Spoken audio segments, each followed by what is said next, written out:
Mic check. 1, 2. Are we recording? Hi, I'm Michelle Bernstein, an award-winning chef, restaurateur, and mom. I have a lot on my plate, including my psoriatic arthritis symptoms. That's why I was prescribed Cosentyx. It helps me move better.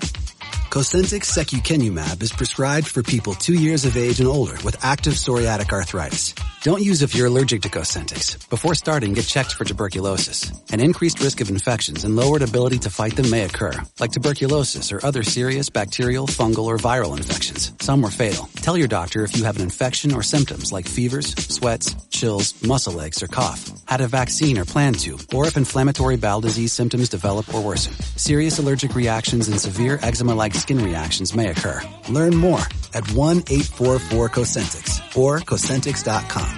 Ask your rheumatologist about Cosentyx. Joining me now, one of my favorite firebrands, Congresswoman Marjorie Taylor Greene, who represents the 14th Congressional District of Georgia. But I feel like she's my congressman. I feel like she's America's congresswoman because she is not afraid. She's not part of that group that goes along to get along. She stands up for principle again and again, and I am honored to have her here on the Roger Stone Show. Marjorie Taylor Greene, welcome to the show. Hi, Roger. Thank you so much for having me on. Now, Marjorie Taylor Greene comes from a family background, not a political background. She's worked in a family construction business, and she's also a fitness aficionado. She built and sold a thriving CrossFit gym in Georgia. I must say, Marjorie, I had occasion to run into the president this past Sunday.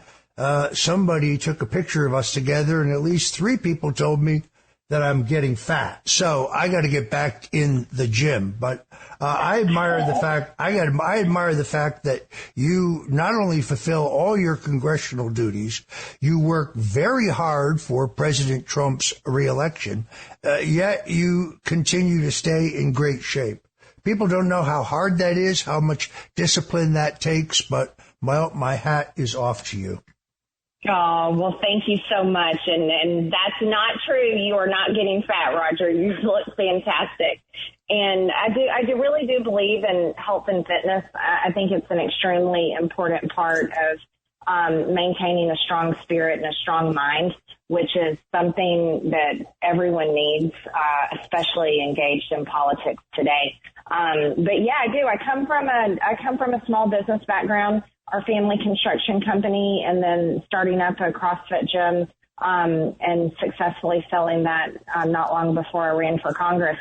But it also helps me to have a perspective, a unique perspective in Congress of what it's like to just work as hard as humanly possible in order to be successful, and what the Biden policies and decisions they're making and how it's destroying Americans' ability to do that and to put a roof over their family's head, to feed their family, and to get ahead. And nowadays, most average Americans can't get ahead. We're falling behind due to inflation, due to, Joe Biden wants to raise taxes. That's his plan for America.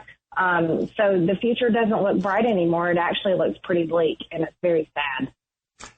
Last night I spoke to the Kings Point Republican Club here in Florida. It was a great event, but on the big screen they played a bite from MSNBC. Now, I don't get my news from MSNBC for the same reason I don't drink out of the toilet. But speaker after speaker, talking head after talking head insisted that there is no illegal migrant crisis in America, that we're making the whole thing up, that it is a contrivance, a false narrative pushed by Fox News. Yet in your very own state, we had the horrific and tragic murder of Laken Riley, a murder at the hands of an illegal migrant that the media would really like to ignore, would like to gloss over and pretend it didn't happen. You called out Joe Biden on the floor of the Congress just prior to his State of the Union address. Let's listen to that.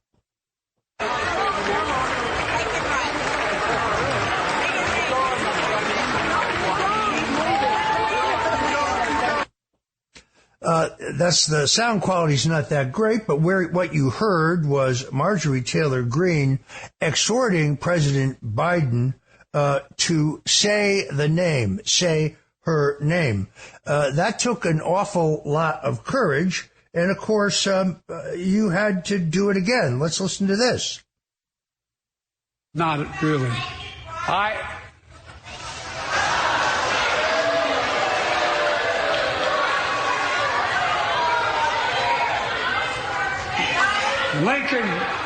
Lincoln Riley, an innocent young woman who was killed by an illegal. That's right. But how many of thousands of people being killed by illegals? To her parents, I say, my heart goes out to you, having lost children myself. I understand.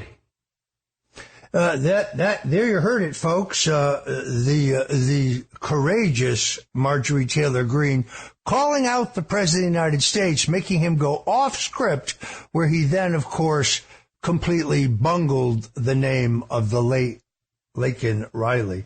That took a lot of courage. It is not a tradition in America for members during the State of the Union to call out the president, but our system is becoming more like the British system, where at question time people call out from the opposition party some of the most direct and crudest questions of the opposition party leader. But I think it's understandable because Joe Biden turned a State of the Union address, which is supposed to be an uplifting, inspiring, uniting report to the country of the things that we're doing well and the areas where he calls on the other party to work together to do better. Instead, what I heard was an angry, bitter harangue, a campaign speech. Specifically, no president up until now has ever made reference to their predecessor in their speech. Yet Joe Biden tried to call out Donald Trump, not by name, but calling him my predecessor 13 times. And the tone of the speech was angry. Why does this man yell? I don't get it. Marjorie, what did you think? Well, you just laid that out perfectly, Roger, and you're absolutely correct. The State of the Union is supposed to be a unifying speech in Congress on stage for all Americans to watch. And it's supposed to build hope and supposed to bring everyone together. And that's what Joe Biden should have been doing because he's losing in the polls and he's trying to run for re-election. Yet that was the most divisive speech. It was an attack. It felt like an attack on Republicans. And I think it felt like an attack on half of the country. But that's who the Democrat Party is. They've been that way ever since Hillary Clinton declared us all deplorables. They see us as second-class citizens, and they see illegal immigrants as our replacements, basically. But there's a lot to unpack in that audio that you played. When I called out, say her name, Laken Riley, did you hear the boos coming from the Democrats? They were booing me, booing and yelling at me for saying Laken Riley, say her name, forcing the president to recognize that an innocent American, and she's only the face of it. Laken Riley's not the only one. Laken Riley just happened to be the latest one. And there's already been more Americans killed from illegal alien crime and murder since Laken Riley. But the fact that the Democrat Party booed so loudly should be something that takes everyone to take pause. But to hear that MSNBC is blatantly lying about the crisis that we have a national security crisis. And Roger, I serve on the Homeland Security Committee. I know the statistics. The statistics that come in, we've talked to the witnesses. We've interviewed parents. We've interviewed ranchers. We've interviewed all kinds of American victims of this invasion that's happening every single day. We've had Secretary Emeritus before us. We've had the director of the FBI, Christopher Wray, before us. None of them can deny the numbers. The facts do not lie. But MSNBC is lying. And this is one of the most dangerous things that we've had happening in our country, and this has been going on, and I would argue for decades, and I'm sure you would agree, is that the news is not the news. It's a propaganda machine. And the propaganda machine is extremely dangerous. But MSNBC is lying. We are in a serious, very critical national security crisis. None of us are safe. We've had over 10 million people cross our border. There are over 2 million gotaways, and they're coming in every single day. The daily average ranges from 800 gotaways, sometimes as high as 2,000 gotaways every single day. These are people, we don't know who they are, where they are. We don't know where they came from. Border Patrol never caught them, but we know they crossed into the country. We don't know what they're going to do. We have videos and pictures of them carrying guns and bags and backpacks, but no one caught them. This is not made up. It is not fictional. It is not President Trump's talking point. It is not made up by MAGA. It's very real. It's very realistic. It's the number one issue in the country, and it's also causing Democrat voters to switch parties. Roughly just short of a month ago, my sister's only son, my nephew, at 32 years old, died of a fentanyl overdose. You can imagine the shock to my family. And therefore, we have now been personally touched by this crisis. It's devastating. I know now, in a certain sense, how the family of Laken Riley feels, although the circumstances are different.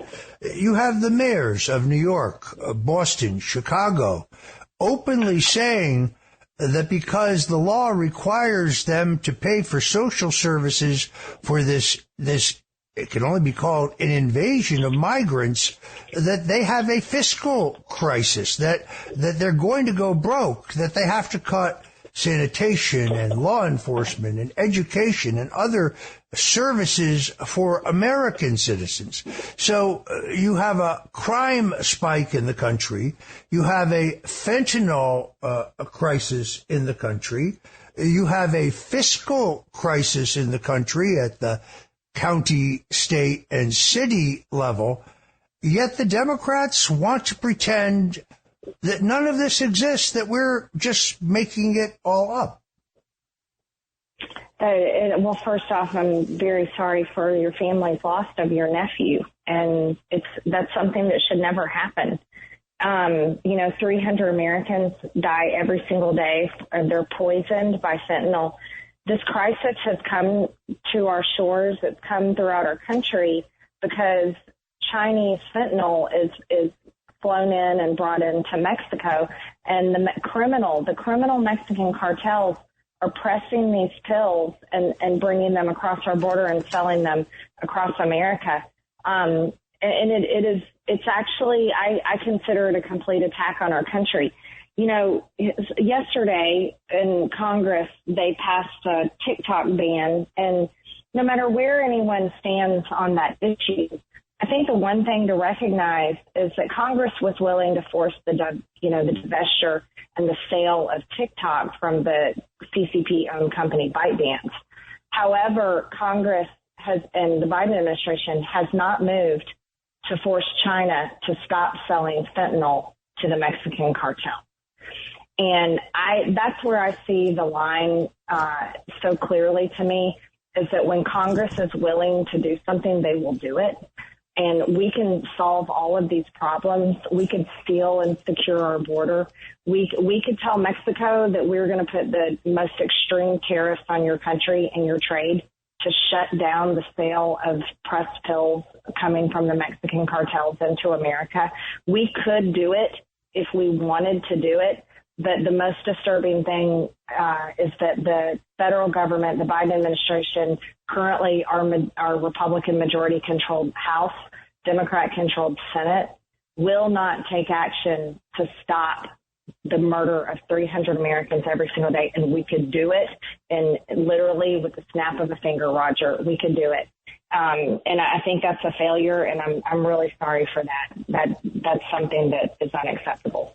Yeah, it's really quite extraordinary. What do you make of the reports this past week that 348,000 illegals were flown into the country by the Biden administration and dropped at various airports? So they're not even coming over our porous southern and, by the way, also northern border, but they're actually flying them into the country.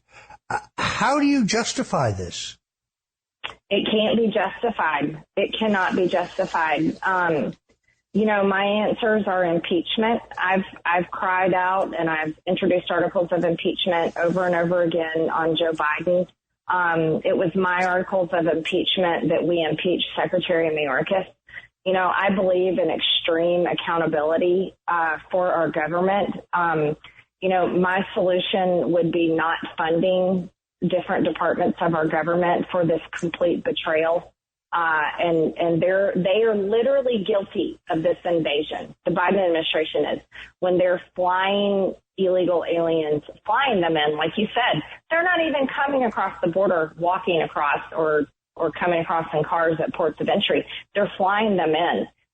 We have a very capable organization, TSA, that could be stopping these illegal immigrants if they are attempting to fly into our country. That's not happening. We have, every single port of entry that any other person flying in from foreign countries has to come through. So there's no excuse whatsoever.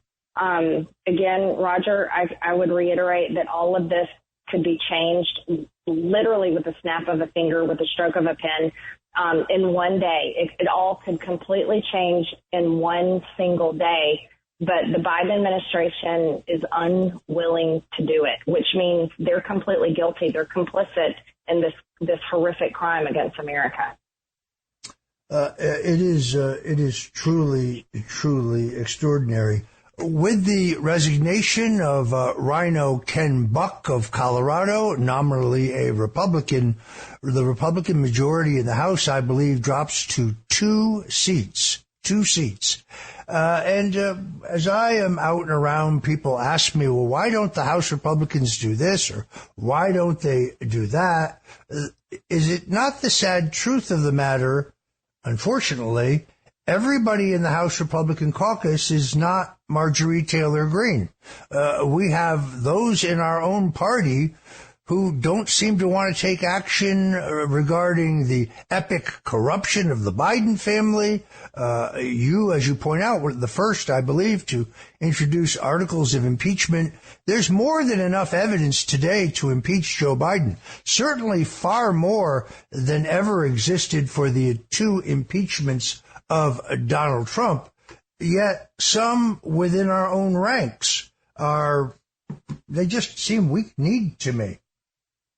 So I don't think weak-kneed is far enough. I ran for Congress in 2020, Roger, because it wasn't Democrats that made me run for Congress. It was Republicans that made me run for Congress. I was one of the Americans, one of the Trump supporters that was so disgusted with our House Republican majority and Republican majority in the Senate under President Trump's first 2 years in his presidency. I was so disgusted that Republicans didn't do what they promised us that they would do, and they didn't pass the president's agenda at that time. And it was our one opportunity to get it done. And it was after that failure and after the midterms when Nancy Pelosi became Speaker in January of 2019 that I realized that we don't have a Republican Party that actually serves Republican voters and that cares about the things that we care about. They're just keeping the status quo, and it's more of a uniparty. which infuriated me. And that's why I ran for Congress in 2020. And I'll tell you that remains today, is there's not enough courage. There's not enough willingness among Republicans, most elected in Washington, to, in my mind, to even be taken serious. Because if we wanted to impeach Joe Biden, we have every ounce of evidence. We have more evidence than is even needed for the crimes that him and his family and Hunter have committed. And we have all the evidence needed to show that he is completely guilty of treason against the United States of America with his border policies, open border policies. We could even go further with his sale of the Strategic Petroleum Reserves, selling out Americans' emergency oil supply.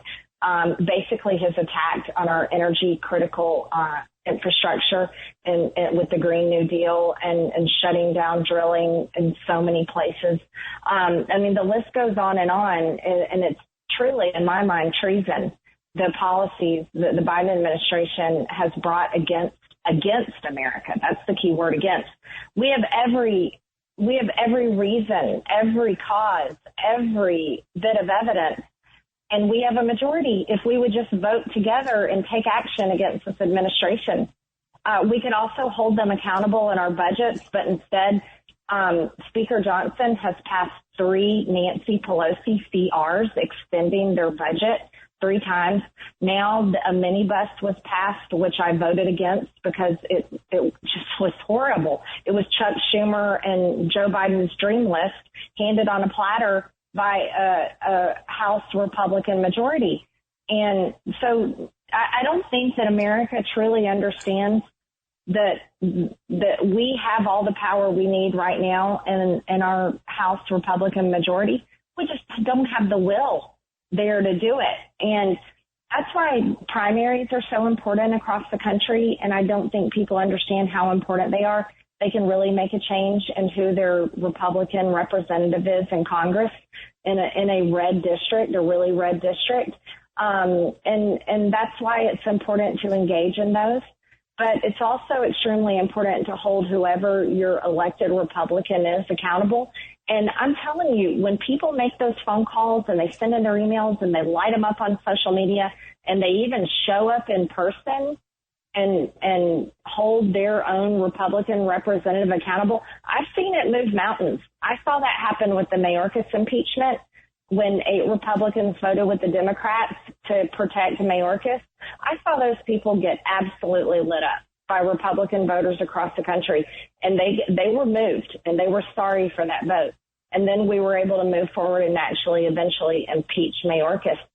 So Roger, I always try to tell the truth, and what I really believe is I believe the American people have the power to force the government to do their will, but they just haven't engaged enough to do so.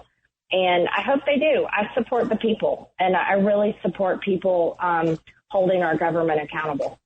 Folks, if you're just tuning in, this is the Roger Stone Show here on 77 WABC Radio, and we'll be right back with Congresswoman Marjorie Taylor Greene of the 14th Congressional District of Georgia. This episode is brought to you by Progressive Insurance. Do you ever find yourself playing the budgeting game? Well, with the Name Your Price tool from Progressive, you can find options that fit your budget and potentially lower your bills. Try it at Progressive.com. Progressive Casualty Insurance Company and Affiliates. Price and coverage match limited by state law. Not available in all states. It's the Roger Stone Show on 77 WABC.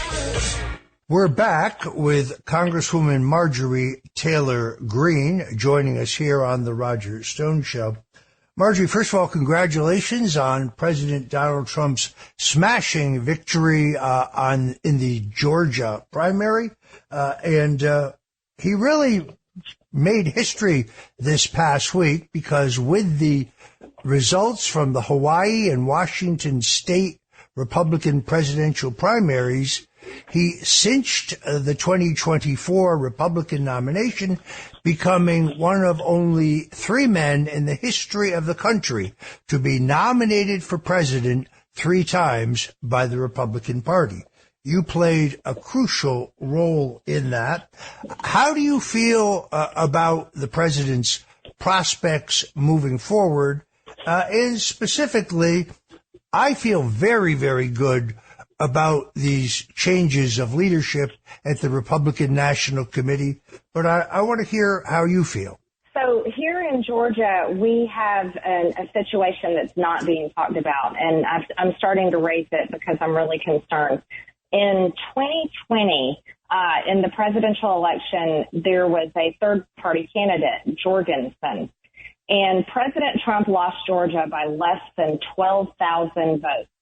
But this independent candidate, Jorgensen, got approximately 62,000 votes.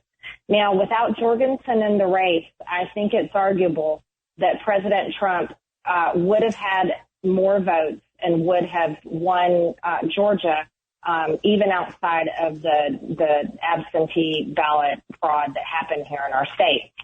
Now, why that's important is we have a third-party candidate that's going to be on the ballot in 2024, and that is RFK.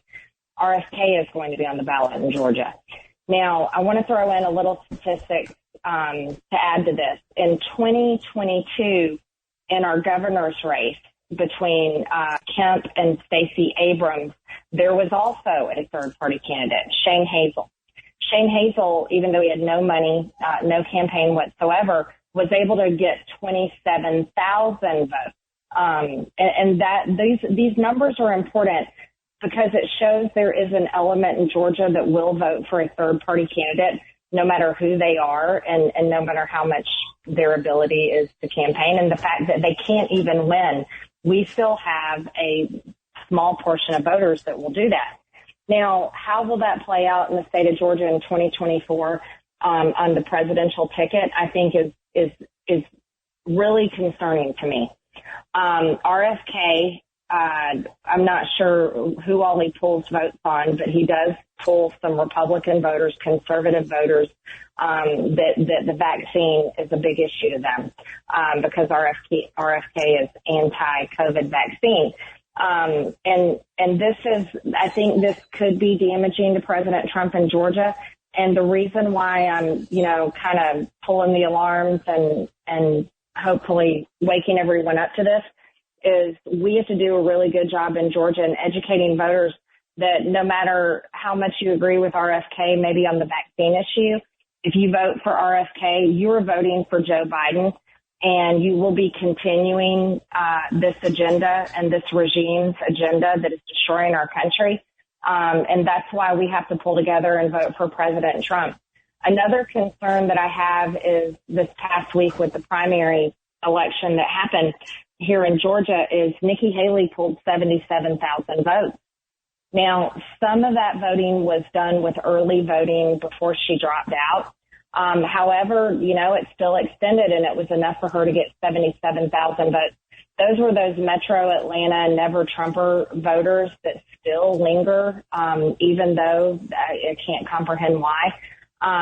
So here on the ground in Georgia, I will be engaging as much as possible, Roger, on the ground, trying to let all of our Georgia voters know that if you spit it out or if you vote for RFK, you're voting for Joe Biden.